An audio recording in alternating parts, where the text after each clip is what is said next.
Bismillahirrahmanirrahim. Perkenalkan, nama saya Sri Bintang Tilawah Muniri dengan NIM 124401086. Saya membuat video ini untuk memenuhi tugas UAS mata kuliah Ilmu Komunikasi dengan dosen pengampu Dr. Cecep Suryana, MSI.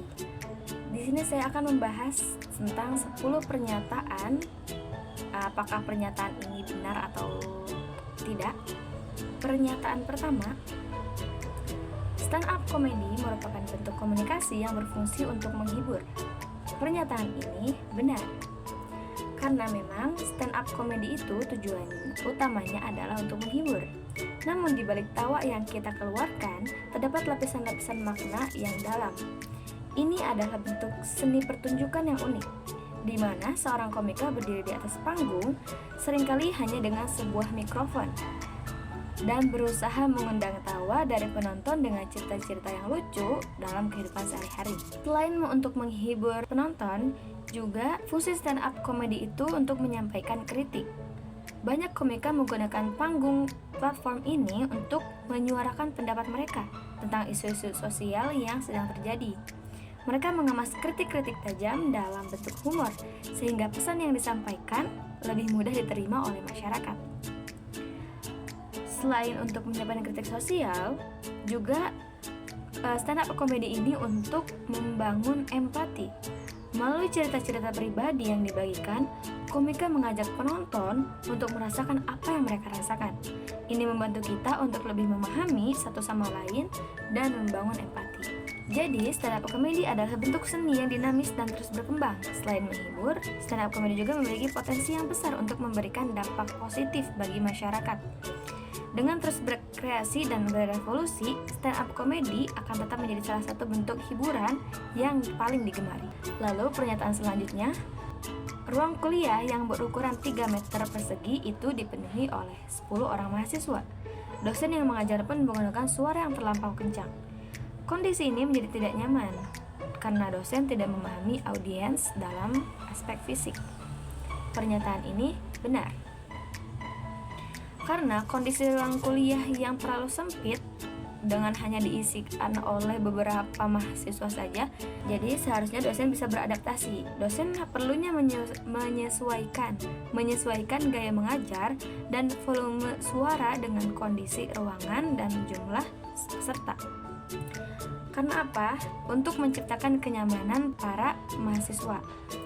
Ketika peserta merasa nyaman, mereka akan lebih terbuka untuk menerima materi dan berpartisipasi aktif dalam diskusi. Lalu pernyataan selanjutnya, pada saat kita berkomunikasi dengan suku di Sumatera akan berbeda dengan berkomunikasi dengan suku di Jawa.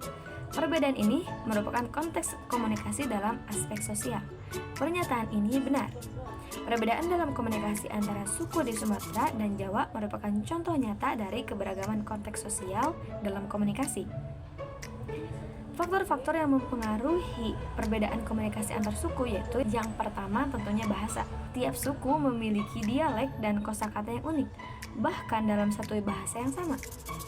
Seperti Jawa misalnya memiliki bahasa atau dialek Ngapak, lalu Banyumasan dan Solo. Lalu yang kedua ada nilai dan norma. Sistem kekerabatan, adat istiadat, dan nilai-nilai kehidupan suku itu biasanya berbeda-beda. Lalu cara pandang, konteks budaya juga mempengaruhi perbedaan komunikasi ini. Contoh perbedaan komunikasi yaitu dari suku Batak dan Jawa. Suku Batak itu terkenal dengan komunikasi yang langsung, tegas, dan menghargai hierarki sosial.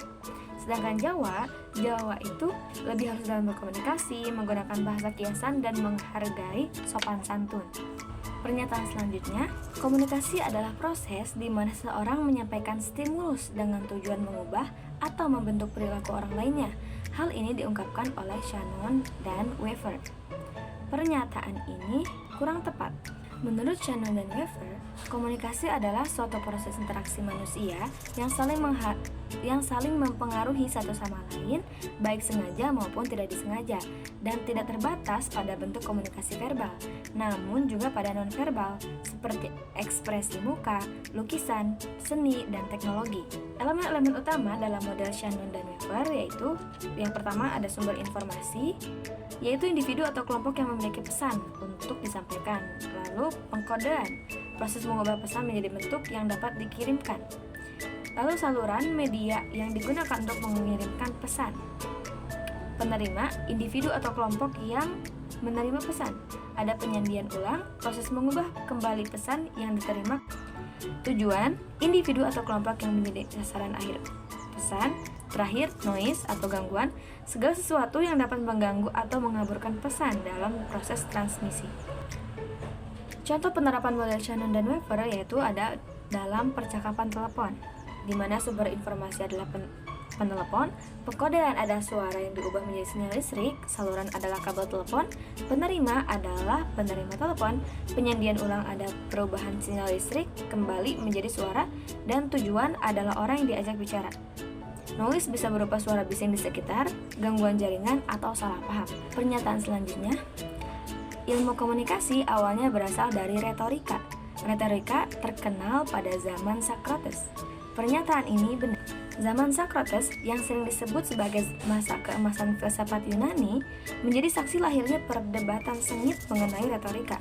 Seni berbicara persuasif ini tidak hanya dilihat sebagai alat untuk memenangkan argumen, tetapi juga sebagai fondasi bagi pemahaman tentang kebenaran, keadilan, dan kebaikan. Socrates dengan metode Sokratiknya yang khas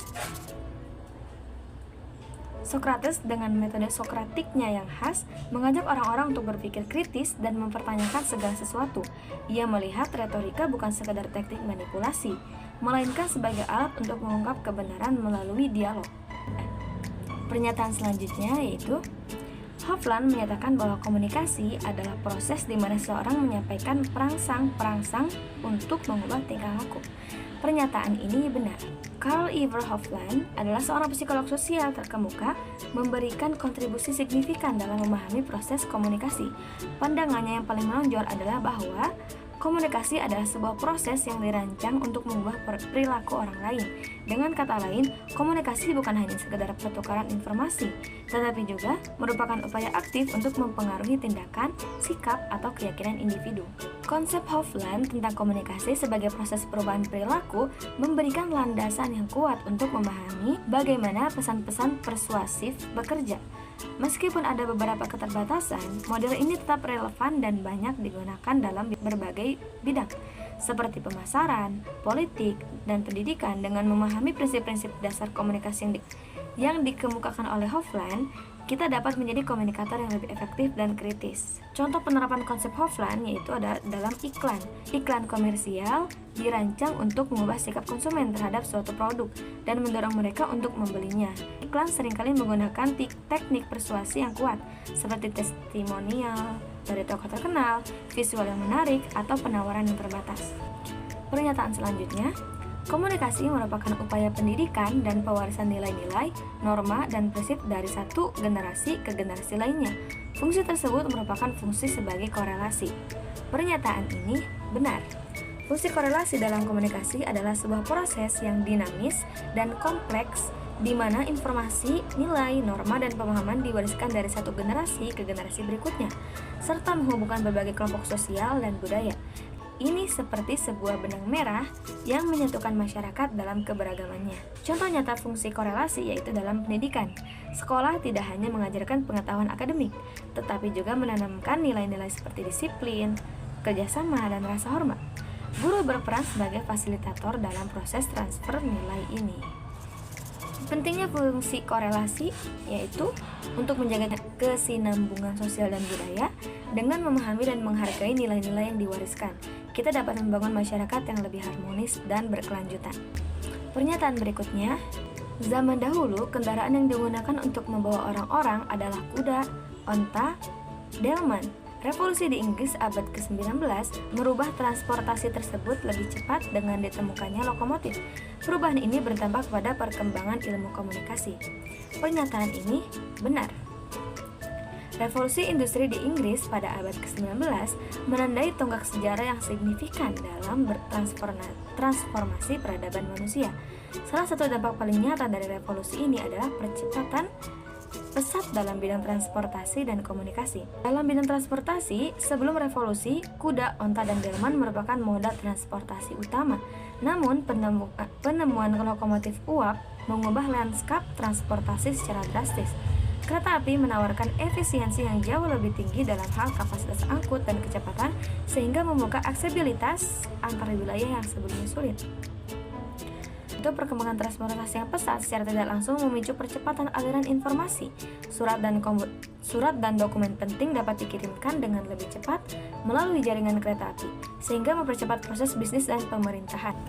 Lalu pernyataan selanjutnya, jika kita melihat konteks komunikasi dalam keterlibatan jumlah peserta, beberapa komunikasi memiliki kesegeraan umpan balik yang tinggi.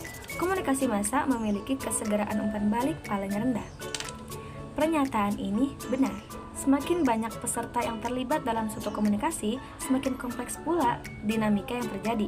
Salah satu aspek yang sangat dipengaruhi oleh jumlah peserta adalah kesegeraan umpan balik. Komunikasi massa melibatkan seorang komunikator yang menyampaikan pesan kepada audiens yang sangat besar. Contohnya siaran televisi, radio, atau media sosial. Dalam komunikasi massa, kesegeraan umpan balik sangat rendah. Meskipun ada fitur komentar atau polling, respons audiens tidak selalu langsung dan seringkali terfilter atau disaring.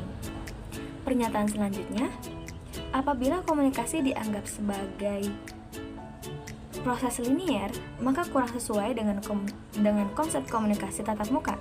Jika komunikasi tersebut linier saja, maka orientasinya hanya akan berpusat pada sumber.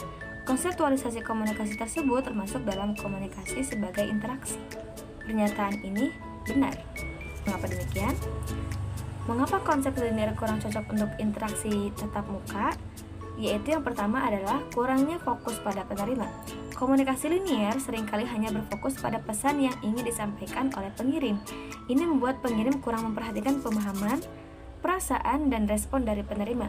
Dalam interaksi tatap muka, penerima memiliki peran yang sangat aktif dalam memberikan umpan balik atau mengajukan pernyataan dan bahkan mengubah arah percakapan.